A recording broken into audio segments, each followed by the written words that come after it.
All righty. Worth Unlimited Sales Track Review for December 18th, 2017. We've been making our way through Sales Track, and we have come to the last section of Sales Track. We finished up lesson number 5 just the other day, just 2 weeks ago, and that was the litmus test. So to review the first 6 lessons of Sales Track, starting point, with whom do I start, is lesson 1. Lesson 2 is your 15-second commercial. Lesson 3 is the use of qualifiers and tie-down questions. Number 4 is your personal or borrowed story. Watch your videos, do your self-training, buy the Worth account. Number 5 is the litmus test. And this evening we will be doing setting the appointment in stone, refer to a corporate or field closer, or run your own analysis. All right.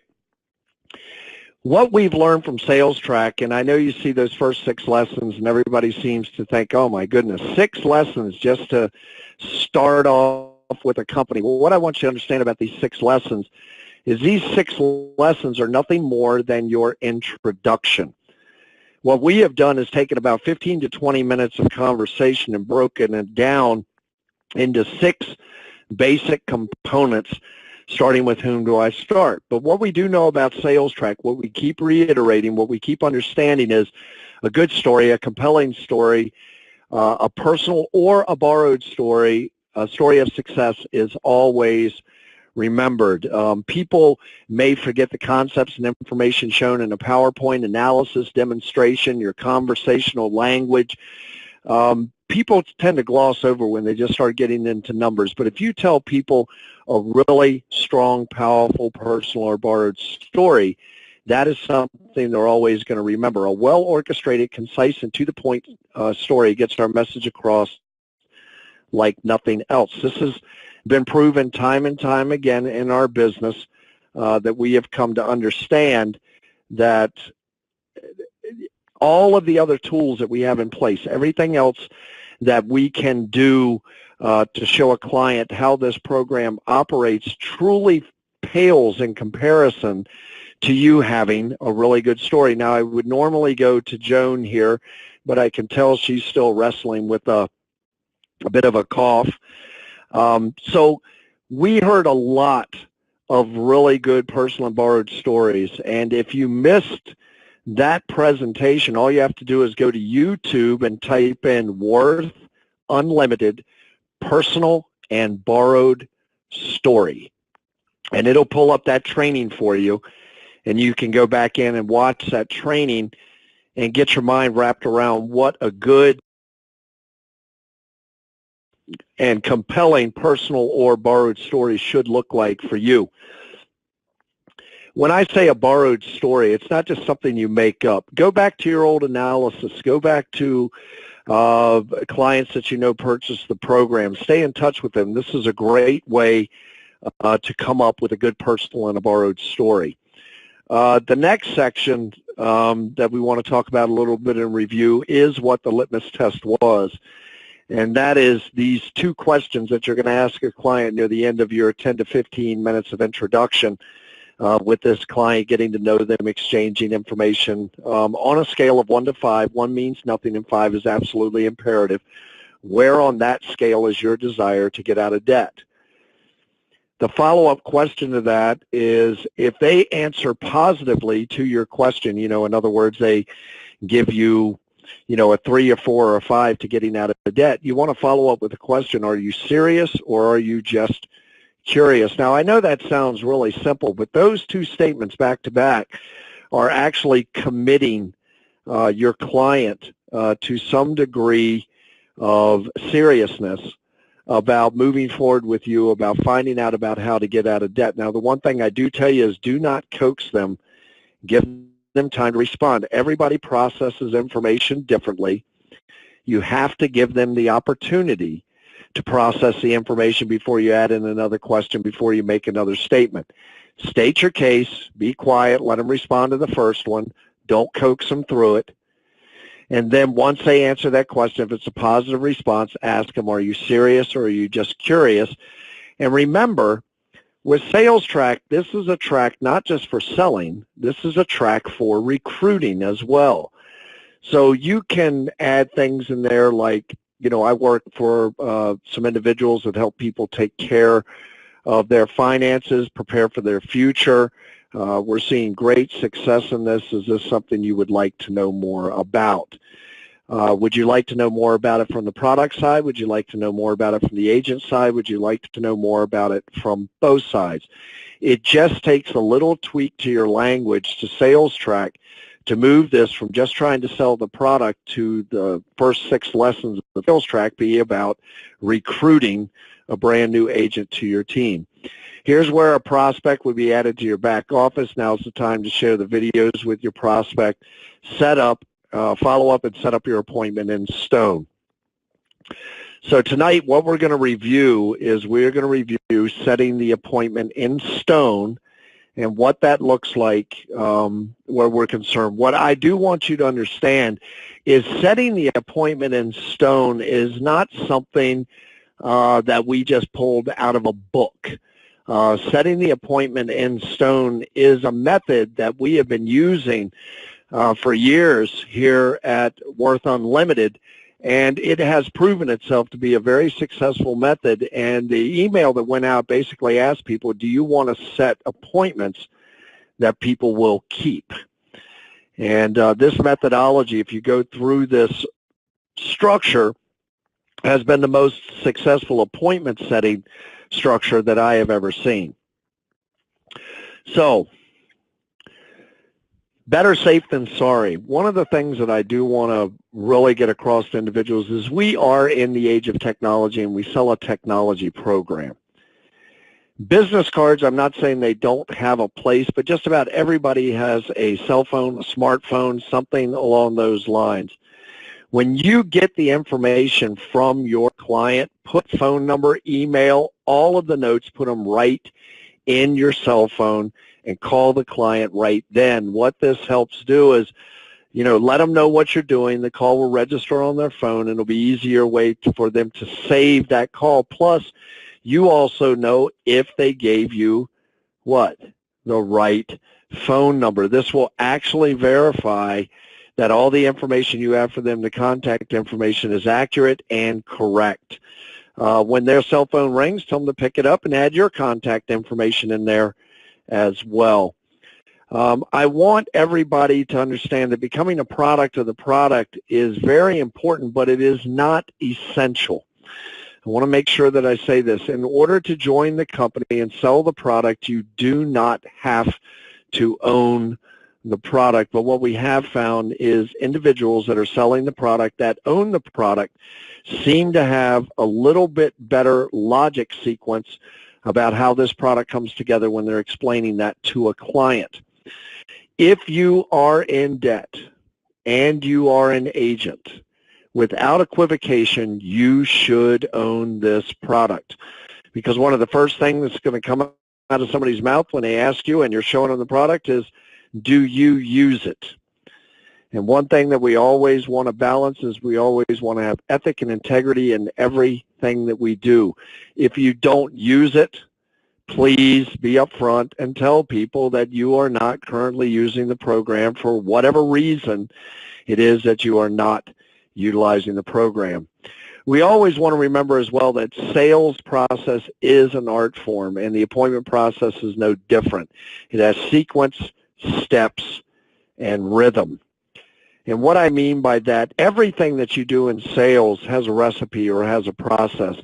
And when you set up an appointment, you want to follow certain steps, and we're going to go into those pretty deeply this evening to ensure that the people have a good idea of what it is that you're doing, and to also ensure that they keep the appointment. Eliminating any of these fundamentals drastically reduces the chances of your success in being able to close a deal. The steps that we have covered so far have led you to where you are right now in this sales process. So we don't want you to all of a sudden kind of fall off the wagon, so to speak, and just start riffing it. We want to take you through the whole process. So one of the questions that you're going to get and you're always going to get this up front, and a lot of times you get this question before they ever set the appointment, and that's why I'm putting it here. So how does this work? Well, launching into a verbal explanation at this point will only serve to sidetrack you, confuse your prospect, and weaken your chances of closing the sale. We've all heard the term verbal diarrhea or running off at the mouth. Please don't commit verbal suicide. Rely on your videos. Rely on the information you've given. Rely on the tools that are in place, like your analysis. Use short and to-the-point responses to redirect your prospects. So how does it work? Well, I was scheduled to pay back over $465,000 in total debt over a 28-year period, but by qualifying for a very powerful program, I will save over $165,000 of total interest, and all my debts will be paid in full in 9.3 years. Would you like to see if you qualify for the same program? They could come right back and says, how does it work again? As I mentioned before, this program is one you have to qualify for. Before we get ahead of ourselves, we need to see if you qualify. If you qualify, I will be more than glad to show you how this program will work for you. Do you have about 10 to 15 minutes to see if you qualify for the program? Now, I've had a lot of pushback, people saying 10 or 15 minutes, you can't go through it in that amount of time. But what I want you to realize, if you're asking people for a half hour, 45 minutes out of their schedule, the chances of you make an appointment are going to be really slim. You ask people for 10 to 15 minutes, most people will make the time to do that.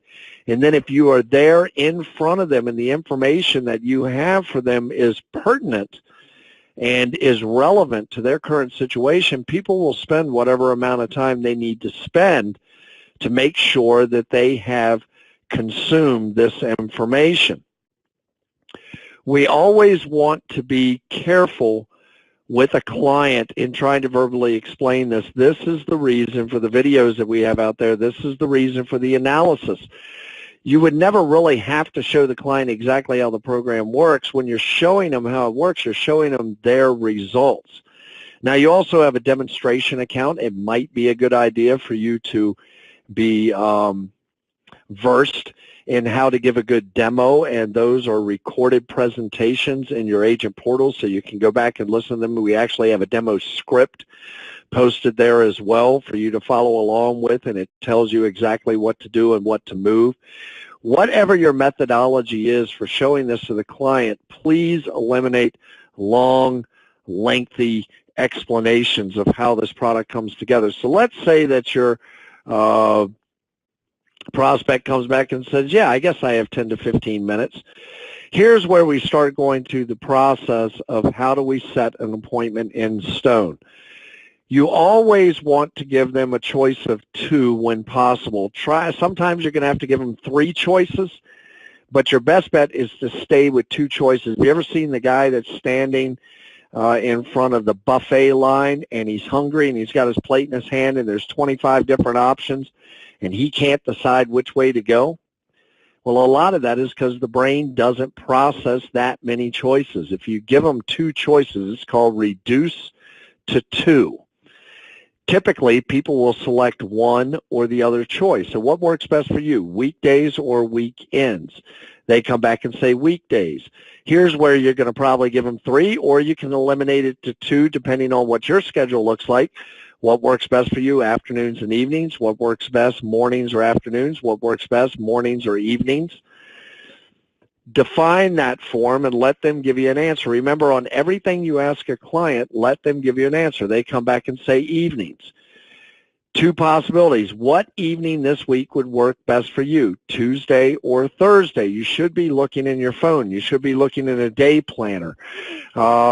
One thing that we do know is that if you appear to be very busy in your business, people will make the time to set appointments that will work for you and work for your schedule. It's called setting a sense of urgency behind this. So let's say they come back and they're just being wiki and they say, Tuesday, Thursday doesn't work, but Friday does work. I want to pause here a second. If you allow a prospect to take control this early on in the process, what you're probably going to find out is they're going to try to take control throughout the entire process. So if you tell them Tuesday or Thursday and they come back and say Friday evening, you may consider saying, you know, Friday evening I'm completely booked, but I can move you into Monday or Tuesday, but I still have Tuesday or Thursday available. Are you sure Tuesday or Thursday night won't work for you? And I know everybody's thinking inside their head right now, you know, well, you're talking about keeping appointments, making appointments that people will keep. Well, you just kind of pushed them into a box. No, what you're doing is you're letting them know that there's a degree of commitment with this, that your schedule is busy, and that Friday evening is just off the table. But I'm going to take it to this point. We'll say Friday, you say, okay, that looks great for me. What would be better, 6 p.m. or 8 p.m.? They may come back and say 7:30. I'm just finishing up with dinner. I'm using this example to show you how a client will try to hijack the process. I've seen this many times for as long as I've been in sales, where people try to hijack the process, and I've seen some agents that will go with it, and I've seen other agents that stay kind of hardline to it. So let them choose. Would you like to meet at your home or your office, or my home or your office? What would be the best place for us to meet? They say their home. My schedule is filling up pretty quickly, but I have some time available to help you Friday evening, April 3rd at 7:30 p.m. at your home. Do you notice how I verified everything that they said? Does that work for you? And what you want to make sure is you want to make sure that they give you a response. So, yeah, that might work. None of that to me is what I would call a true response. What I want to hear is, yes, that is correct. Yes, that works for me. Yes, that is what we've discussed. Yes, we can put that down. Yes, let me make a note, something along those lines. Now, the other thing in setting appointments that I see a lot of people go sideways on is they forget to include everybody that may be in the decision-making process. And you notice my language does not say here, is there anyone else you would like to have present in the decision-making process? I have present to get their eyes on this with you. Is there anybody else that you would like to share this information with? Is there anybody else that usually helps you with this type of information? Is there somebody else in your household that would be affected by this information? These are all different ways of saying, is there somebody else going to be involved in the decision-making process other than yourself? There is never any value in a one-legged appointment. If there's somebody else in the decision process and you go through giving the presentation and doing the analysis and all that stuff without that other person present, I'm telling you, you're going to have to go backwards and you're going to have to redo the information, because you're basically going to have to give a presentation for that other person there. If someone else is going to be involved in the decision-making process, make sure they are there.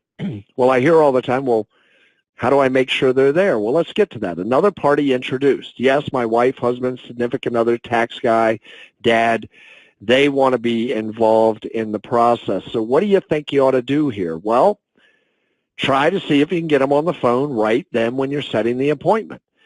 Let them know. See, can you pick up the phone? Can you give them a call? Let them know we have an appointment for Friday night. Can you find out if Friday night works? If that's a significant other, husband or wife, that should be an easy movement for them to do that. Let them make the call right there. If they are not available, try to stay there. Have them call again in a short period of time. If they still can't get with the other party, confirm your appointment and let them know you will follow up with them later that day to see if they reached out to the other party and if other party can make the appointment.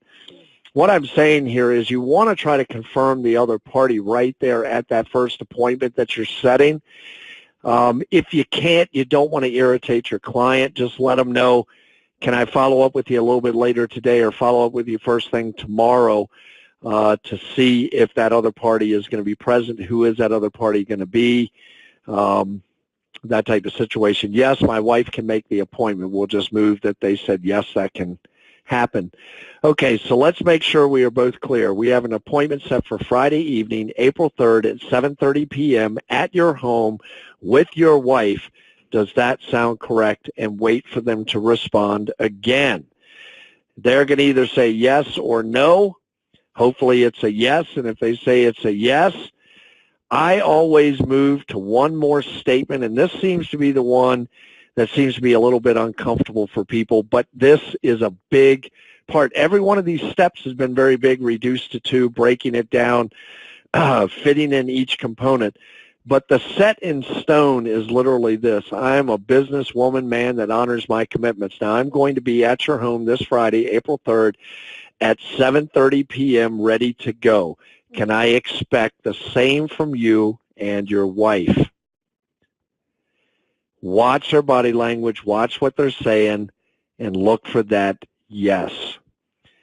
What you have done is not only have you been using qualifiers and tie downs, but throughout your entire 6 steps of the sales process, but what you have now done is used a qualifier and a tie down to lock down your appointment. I know many of you may not think that one little piece is that big, but it's just like the litmus test, asking people on a scale of 1 to 5, how serious are you about earning extra money, or how serious are you about getting out of debt? And then when they answer, saying, are you curious or are you serious? In this process, you've taken them all the way through setting up an appointment, and now you're just asking a final commitment statement that speaks directly to them about your integrity. I'm going to be there. This is the type of person I am. You have set an appointment to me. This is going to be important to me. This is going to matter to me for you. Can I expect the same thing out of you? Make sure you have what you need. Whatever they reply, if it's a yes, great, awesome, fantastic, whatever word looks best to you.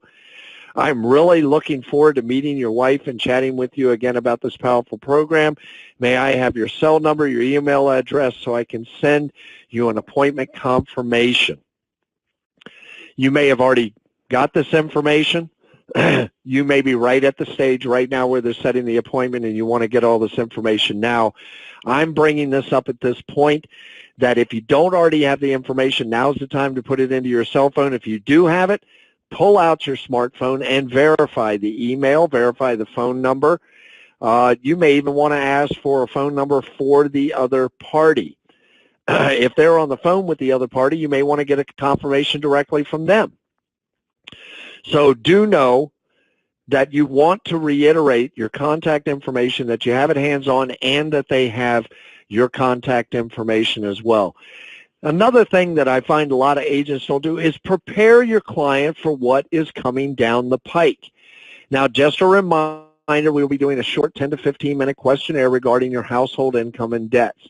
I will not be asking you for your Social Security number, birth date, or any of your account numbers. I will not be asking for any sensitive personal information.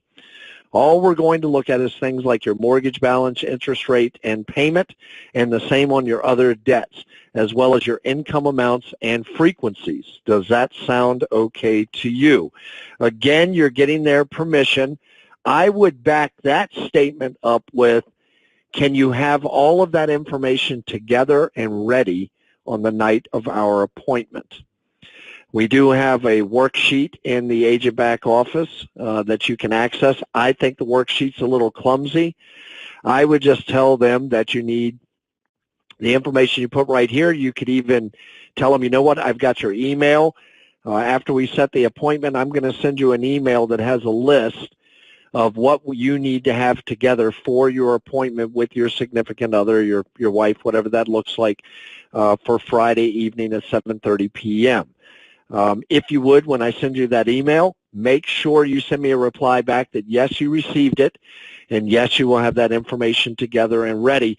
The reason I want the information together, Mr. John Q. customer, is so we don't take a lot of time looking for information that we should have on hand to be able to move the process forward and take the best advantage of the time that we have together.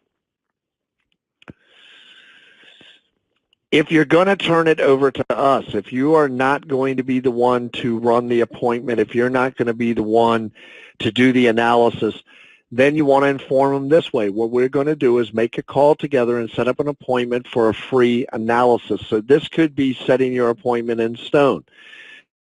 When we set up the analysis appointment, they will not be asking for your Social Security, birth date, any of your account numbers. They will not be asking for any of your personal information.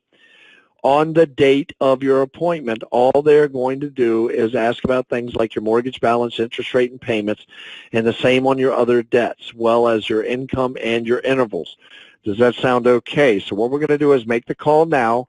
We're going to set your appointment for Friday evening at 7:30 p.m., and what I need to know is, will you have all of the information regarding your debt and your income ready to go for that appointment being set? I will send you an email. I will remind you what information we need, but we want to take the best advantage of the time that the corporate office has with you to ensure that you have a good experience with them. The appointment is now set in stone. Make sure you send them a follow-up email same day with a cordial note, something like "great meeting with you, speaking with you today, and I look forward to the upcoming appointment." Then verify the appointment particulars, include the date, time, and parties to be present. Also remind them that they will be going through a short 10 to 15-minute analysis, questionnaire, savings report, whatever word it is that you want to use with them. But I'm going to tell you something right now. The follow-up is what makes all of this. Going through each one of those points really solidifies it with the client. But doing that last step, informing your client, making sure that you verify date and time, sending a follow-up email right after you've met them to say it was great meeting you at so-and-so. That'll remind you as well. We have an appointment set for this, all of the date, time, particulars. If they're going to be a corporate office appointment, that the corporate office will be contacting them on this date at this time at this phone number. That's what they have on file. Please make sure you have the information regarding your debts and your income ready to go so that you can maximize the time with the corporate office. Make sure you call them on the day before your appointment and at the latest 5 to 6 hours before the appointment to confirm that nothing has changed in their schedule. You always want to make sure that you're checking in with your client. We have talked about this so much that the fortune is in the follow-up. Setting a good appointment that people keep has to do 100% with your follow-up throughout the process. If you just set your appointment for 2 to 3 days from now and then you never send them a follow-up email, never call them, never touch base with them, never do any of that with your client, the chances of your client showing up for that appointment are going to be very, very slim. But if you do follow the process of setting the appointment and then follow the process of the follow-up, I know what you're going to see is an increase to the appointments that people keep. Anybody can make an appointment. The hardest thing is keeping the appointment. So in summary, reduce to 2. Always give your prospect only 2 options whenever possible. This won't confuse them as well. This will solidify it in their mind. If this is a distant contact, you may opt for a GoToMeeting web conference to do your analysis report. If you're turning them over to us, obviously, we're going to take care of them. Make sure you're looking in a day planner, cell phone, leather-bound tablet, something that shows them that you're actually checking your schedule and that you're looking for a time frame that'll work for them. You want your client to understand that you are there to serve them, but you are busy with business. You don't have time for nonsense. You want to get down, get to the point, and see if we can help them with this revolutionary product. Next week, I'm going to go over the 5 steps to success again, like I did last week. If you truly want to get engaged and make a great Monday Worth, get with Worth. Get on the webinar for Worth Unlimited. We have people that are making very good money in this company that are just working this as a part-time job. So don't think for a moment that you can't come on with this as part-time and still make good money. Don't miss next week's agent training webinar. And in all things, remember to have a heart of a servant. We are all called to serve and be a part of a greater good. This is something that we have always believed in. This is something I think that we have shown not only with our business model, but with the way we conduct our business. If you've ever met Skylar and John, any of you that have met me, this is at the heart of what we do. Contact information, we have my information and we have the war support information. And I just wanted to make sure that I did make a mention to everybody out there. We are very proud of our field force. We are very proud of our agents as well. And in keeping with that, I'm just doing this for me. I want to make sure that everyone on this call and everyone that's not on this call, that I wish you a very Merry Christmas and a very Happy New Year. And that's just for me. I celebrate Christmas, so for those of you that celebrate Christmas, I want to wish you a very Merry Christmas. For those of you that don't, I want to wish you a very happy holiday season. And from here at Worth Unlimited, as a corporate office, we want to wish everyone a very happy holiday season, a very happy new year. We are very excited for what is going to go on in 2018. We're very excited to release this new tool on January 2nd, Tuesday's evening webinar call. We are very proud of you in the field. We are seeing momentum. We are seeing some very good things happen with our company, and we are very excited about moving into 2018. So with all that having been said, let's get out there and do it big. Let's get out there and do it right. But at the very least, let's get out there and do something right now. This is Max Saunders saying bye-bye for now.